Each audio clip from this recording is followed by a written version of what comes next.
샬롬, 8월 29일 매일 말씀 묵상입니다. 한 주간도 주님 안에서 평안하셨습니까? 오늘도 우리 주님과 함께 깊이 동행하시며 우리의 맡겨지고 그리고 주어진 모든 삶 가운데서 새 힘을 얻고 기쁨이 넘치시는 그런 하루 되시길 소망합니다. 오늘은 계속해서 스가랴서에 등장한 성령 하나님의 사역을 함께 묵상하고자 합니다. 이 본문 말씀은 예전에도 한번 나눈 적이 있지만 조금 더 깊은 차원에서 함께 다시 한번 나누기 원합니다. 오늘 본문 말씀은 스가랴서 12장 9절에서 14절 말씀입니다. 제가 봉독하겠습니다. 그날이 오면 내가 예루살렘을 치러 오는 모든 이방 나라를 멸망시키고 말겠다. 그러나 내가 다윗 집안과 예루살렘에 사는 사람들에게 은혜를 구하는 영과 용서를 비는 영을 부어주겠다. 그러면 그들은 나 곧 그들이 찔러 죽인 그를 바라보고서 외아들을 잃고 슬피 울듯이 슬피 울며 맏아들을 잃고 슬퍼하듯이 슬퍼할 것이다. 그날이 오면 예루살렘에서 슬프게 울 것이니 무기또 벌판 하다드 림몬에서 슬퍼한 것처럼 기막히게 울 것이다. 온 나라가 슬피 울 것이다. 가족마다 따로따로 슬피 울 것이다. 다윗 집안의 가족들도 따로 슬피 울 것이며 그 집안 여인들도 따로 슬피 울 것이다. 나단 집안의 가족들도 따로 슬피 울 것이며 그 집안의 여인들도 따로 슬피 울 것이다. 레위 집안의 가족들이 따로 슬피 울 것이며 그 집안 여인들도 따로 슬피 울 것이다.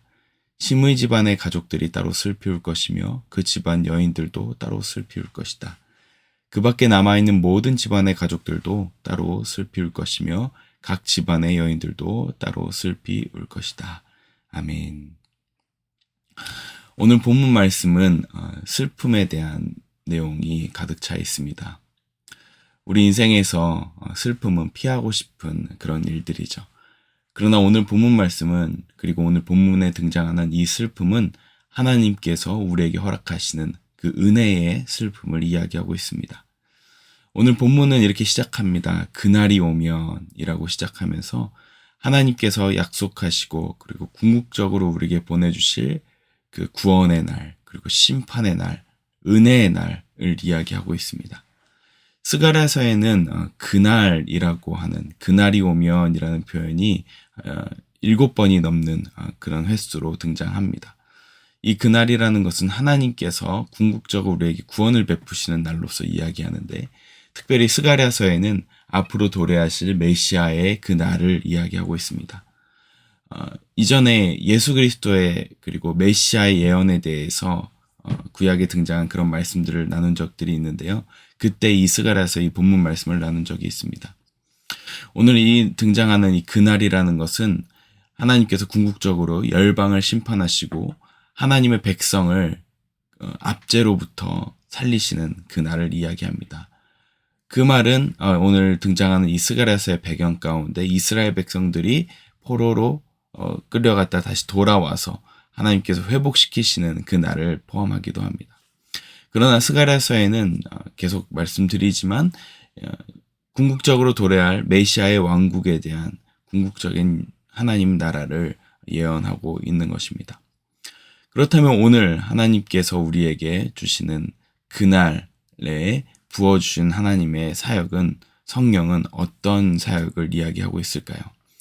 오늘 본문 말씀 12장 10절에 보면 하나님의 영을 보내신다고 하는데 영을 부어주신다고 하시는데 어떤 영을 부어주시냐면 은혜를 구하는 영과 용서를 비는 영을 부어주신다고 말씀하십니다. 즉 성령님께서 우리 각자의 내면에 역사하시는 하나님의 영이 있다라는 것입니다. 그 영이 바로 은혜를 구하는 영과 용서를 비는 영, 이 두 가지입니다. 참고로 오늘 본문 말씀 이전에 12장 1절에 보면 하나님께서 성령을 우리 마음속에 행하여 두고 행하신다고 말씀하십니다. 12장 1절에 보면 이렇게 기록되어 있습니다. 주님의 말씀이다. 이것은 이스라엘을 두고 하신 주님의 경고의 말씀이다. 하늘을 펴신 분, 땅에 기초를 놓으신 분, 사람 안에 영을 만들어주신 분께서 말씀하신다. 라고 이야기합니다. 사람 안에 영, 이 영은 계속해서 말씀드리는 그 성령의 루아흐라는 그 영을 이야기합니다. 사람 안에 영을 만들어주신 분께서 말씀하신다라고 이야기하십니다. 창세기 1장에 보면 하나님께서 사람을 창조하실 때 생기를 불어넣으신다라고 말씀하시는데, 여기서 그 생기, 하나님의 영을 이야기하는 것입니다. 즉 우리의 마음 속에는 우리 마음에 역사하시는 성령이 계신다는 것입니다. 그리고 그 성령께서 오시면 우리에게 두 가지 역사를 하시는데, 은혜를 구하는 영과 용서를 비는 영을 주신다고 하신다는 약속의 말씀입니다. 이 말은 무엇입니까? 많은 사람들에게 하나님의 영이 있다고 하는데 그 영이 늘 역사하지 못하고 그날이 되면 하나님께서 부어주시는 특별한 은총으로 이 영을, 은혜를 구하고 용서를 구하는 영이 나타나는 것입니다. 즉 성령께서는 은총과 그리고 용서를 구하는 이 영으로 임하셔야지 우리가 하나님 앞에 나아갈 수 있다는 것입니다. 즉 무엇입니까? 회개의 역사는 우리가 하고 싶어도, 내가 결심하여도 그것이 이루어지지 않고 오히려 성령께서 선물로 주셔야지 그 회개의 역사가 일어난다는 것입니다. 아무리 회개하고 싶어도 성령께서 역사하지 않으시면 그냥 우리의 회개는 하나님 이거 잘못했습니다, 저거 잘못했습니다 정도로 나열하는 것밖에 되지 않습니다. 하지만 성령이 임하시면 나의 아주 작은 죄까지도 가슴을 치며 통곡하며 회개하게 하신다는 것입니다. 즉 성령이 임하시면 우리의 마음이 영적으로 민감해져서 내 잘못들이 그냥 이거 잘못했지 저거 잘못했지 정도가 아니라 마음에 내가 어찌할 수 없는 그 통회하는 마음, 내 인간이 내가 아무리 열심히 살려고 해도 이 죄 때문에 비참해진 상태에 통곡할 수밖에 없게 된다는 것입니다. 그렇다면 반대로 우리의 일상은 어떻다는 것입니다. 그러니까 하나님의 영이 임하지 않으시면 우리의 마음 상태는 양심에 화인 맞은 상태밖에 되지 않습니다. 양심에 화인 맞았다라는 표현이 디모데전서 4장 2절에 등장합니다. 디모데전서에 보면 성령께서 환히 말씀하십니다. 마지막 때에 어떤 사람들은 믿음에서 떠나 속이는 영과 악마의 교훈을 따를 것입니다. 그러한 교훈은 양심에 낙인이 찍힌 거짓말쟁이의 속임수에서 나오는 것입니다. 아멘. 이렇게 말씀하십니다. 낙인이 찍힌 거짓말쟁이의 속임수라는 것이 바로 여기서 양심에 화인 맞았다라는 헬라어 표현이 의역된 것입니다. 양심에 화인 맞았다가 무슨 말입니까? 불에 지져져서 감각을 잃은 상태를 이야기합니다. 살이 불에 지지면 아무리 내가 손으로 터치해도 감각이 느껴지지 않습니다. 즉 우리의 양심이 죄에 대하여 무감각해지고 완전히 무뎌진 상태를 이야기하는 것이죠. 그것이 우리 일반적인 마음 상태입니다. 내가 뭘 잘못해도 이 정도 잘못해도 그게 큰 무슨 문제가 있겠어 라고 생각하면서 마음에 무뎌진 상태, 죄에 대해서 무감각해진 상태를 이야기하는 것입니다.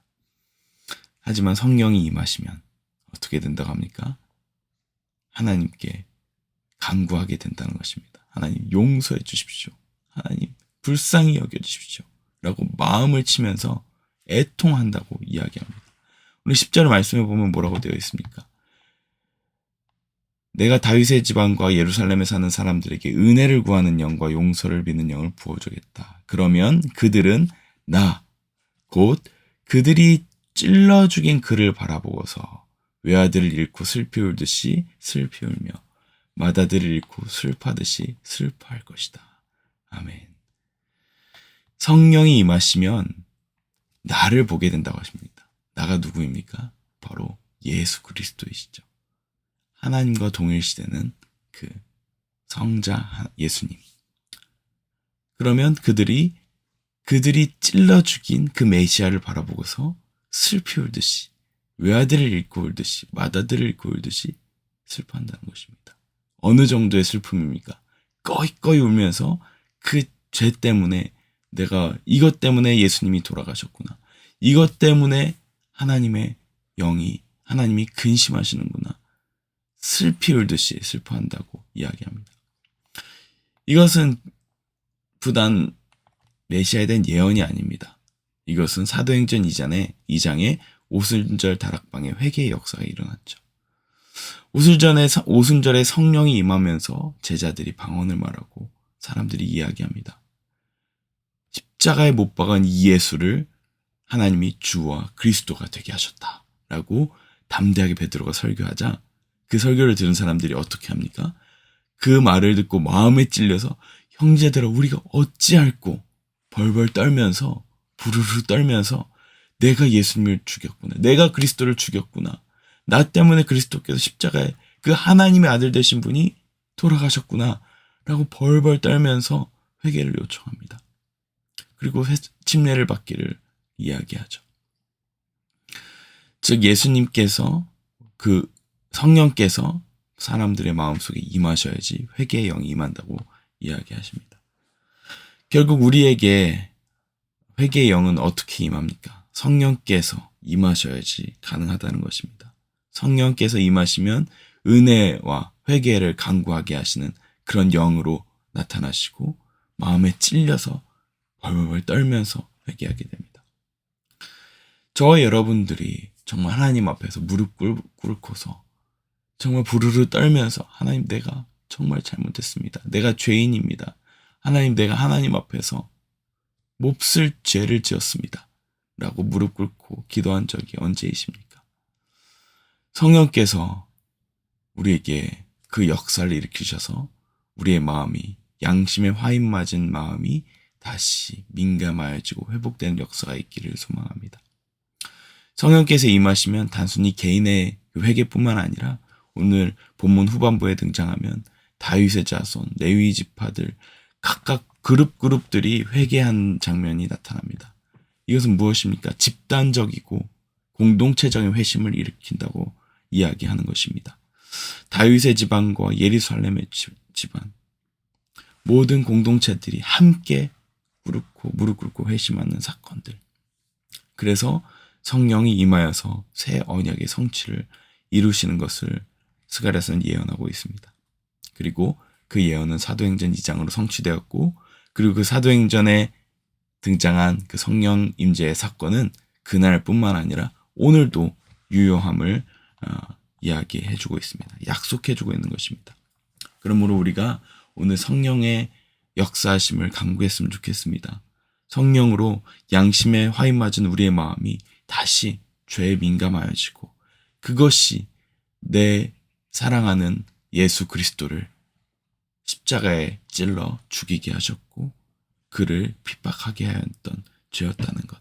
그것을 마음으로 깨달아 다시 한번 아주 작은 죄 때문에라도 울며 마음을 통회하며 회개하는 그런 역사가 우리들에게 임하기를 소망합니다. 어렸을 때 우리가 하나님 앞에 하나님을 만났을 때 생각지도 못했던 죄들이 막 떠올라 회개하지 않습니까? 그런 역사들이 우리 가운데 다시 한번 일어나길 소망합니다. 오늘 금요 기도회가 있습니다. 오늘 예배 가운데 그 역사가 일어나고 하나님께서 일하시기를 소망합니다. 기도하겠습니다. 사랑의 하나님 감사합니다. 성령을 보내시겠다고 약속하신 그 성령이 실제로 오순절 다락방에 임하셨고 또 오늘날에도 그 역사를 이루고 계시는 줄 믿습니다. 우리 양심에 화인 맞은 우리의 마음이 다시 한번 성령으로 말미암아 깨어져서 하나님을 의지하고 은혜를 구하는 영, 용서를 비는 영이 우리 가운데 임하여 하나님께 전심으로 회개하며 나아가는 저희들 되게 하여 주시옵소서. 감사드리며 예수님 이름으로 기도합니다. 아멘.